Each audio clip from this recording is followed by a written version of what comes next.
Welcome to Part 2 of Bright Ideas, a PTI Nebraska workshop on special education law. In Part 2, we'll give you some basics about the law and lay out the structure for the rest of the workshop. As parents, you need to understand what supports the special education services your child receives in your locality, because from time to time, you need to know where to turn for definitive answers. Here, it's illustrated as a stack of books. At the foundation of special education is federal law, first enacted in 1975 and updated in 1990, 2004, and again in 2008. The law is known as the Individuals with Disabilities Education Act, or I.D.E.A. for short. In its 2004 update, the word improvement was added to the title, the Individuals with Disabilities Education Improvement Act, although the law is still commonly known as I.D.E.A. Congress established this law several decades ago, outlining its intention that children with special needs, who until that time were dismissed out of hand, deemed not worth educating, are entitled to receive a free, appropriate public education, or FAPE, in every state of the Union. With this congressional act beneath them, federal regulations clarify the law and dictate to the states the minimum standards to be followed.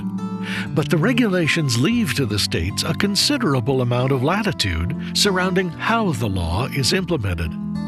It's important for parents to understand that while their child with special needs is guaranteed to receive services no matter where in the U.S. they live, because states are given such latitude, many aspects of those services will vary considerably from state to state. Standing upon federal regulations is Rule 51, the body of state regulations which implement the federal law in the manner we choose to follow in Nebraska. Rule 51 adheres to both federal law and regulations as it lays out precisely how Nebraska's educators will fulfill the promise of I.D.E.A. Under these regulations, your child's local school has certain responsibilities to adapt a normal public education to the special needs of your child in the most appropriate way. As a parent, you too have certain responsibilities of your own to the school system. Just who is responsible for what? Rule 51 is where we'll find the answers. You can locate a searchable copy of Rule 51 on PTI's website, pti-nebraska.org. Or if you aren't able to access the internet, you can call PTI Nebraska at 800-284-8520 to find out how to obtain a printed copy. Just be aware that the Rule 51 document changes from time to time, so be sure to access the most recent version when you have important questions. Now, above Rule 51 sits the Book of School Policy, propped up by an apple labeled I.E.P. That stands for Individualized Education Program, and every child in special education must have such a program in place for his or her own individualized learning. School policy represents those general policies, dress codes, behavioral expectations, grading policies, graduation requirements that all students must follow. And they too will be different from school district to school district, even within Nebraska. Your student will be expected to adhere to the school's general policies as well, unless an exception is written into your child's Individualized Education Program document. The IEP document sets out everything there is to know about how your child's unique needs will be addressed. It is a contract between you, the parent, and your child's school. That's why the Individualized Education Program is so very important.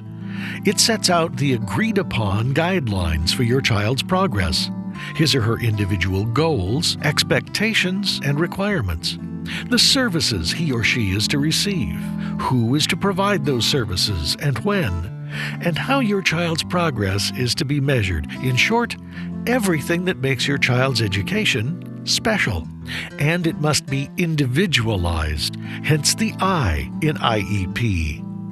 As we'll see in parts 7 and 8 of this workshop, designing the IEP document is very much a team effort.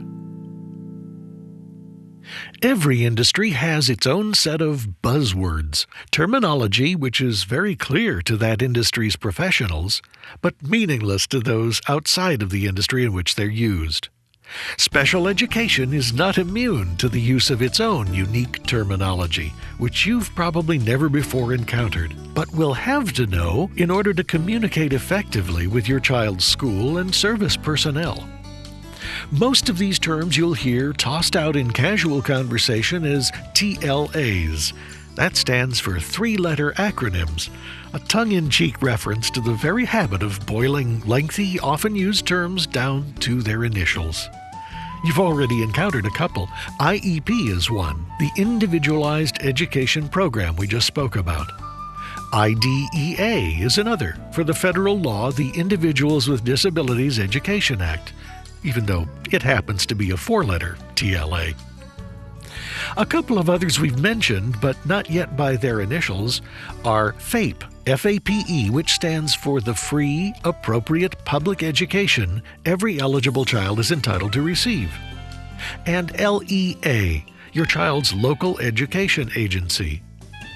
LEA always refers to the entity charged with carrying out your child's Individualized Education Program, or IEP. Most often, this will be the public school in your neighborhood under the auspices of your local school district and its district-wide support system, but not always, depending upon your child's placement. We're going to use the term school or school district in this workshop, but don't be surprised to see the terms LEA or Local Education Agency on any printed material you see regarding special education. Just remember that it means the school where your child receives services. There are a number of other acronyms you'll encounter throughout your child's stay in special education. They're found in the law, in the classrooms, in IEP meetings and evaluations. They crop up everywhere we deal with professionals, and it's important to learn the more common ones so that you can better understand what the professionals are saying when they use these shorthand notations. Here are another dozen of the more common acronyms, which can be found in the front of the Bright I.D.E.A.s book. In the meantime, we'll introduce you to them as we encounter them throughout this workshop.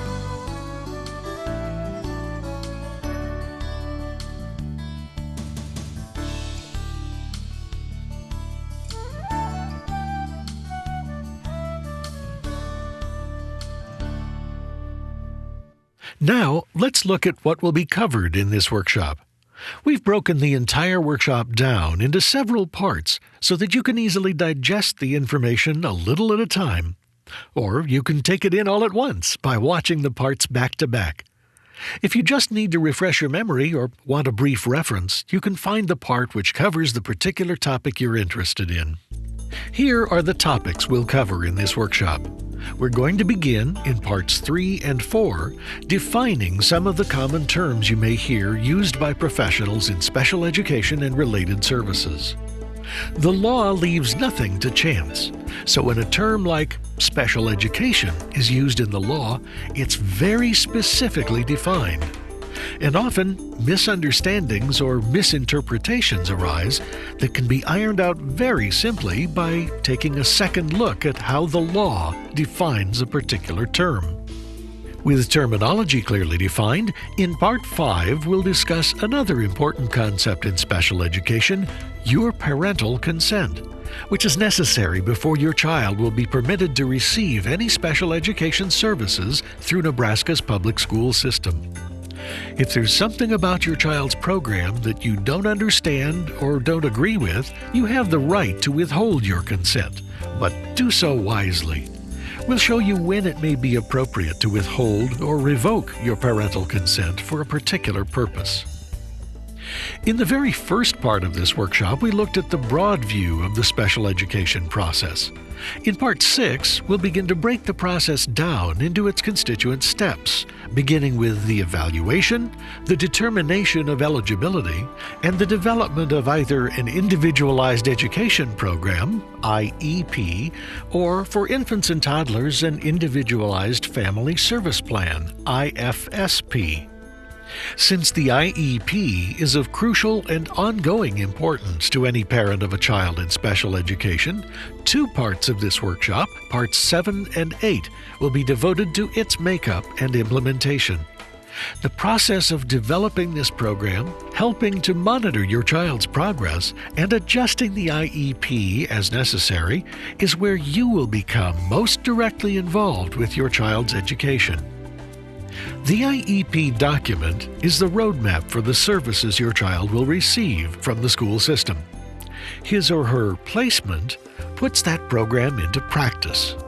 In Part 9, we'll discuss how your school determines the appropriate placement for your child in the least restrictive environment possible, including a discussion of how your local public school system is to coordinate special education services should you choose to enroll your child in a private school. Your school system is always looking out for the best interests of your child, but at times, parents can feel like the school system is their adversary. Disputes can and do arise between parents and school personnel over the details of a placement, an evaluation, or an IEP. In most cases, such disputes are minor, and resolution can be achieved simply by improving communication. But some disputes aren't as easily solved. Parts 10 and 11 describe the procedural safeguards in the law, which assure that both the parents and the school system have access to a formal dispute resolution process when either party feels the other is not holding up its end of the bargain.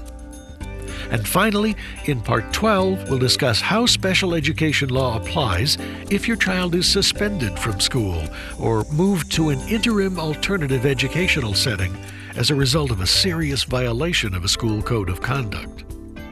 Part 13 then reviews the high points and summarizes the most important things to remember as you help guide your child through the special education process.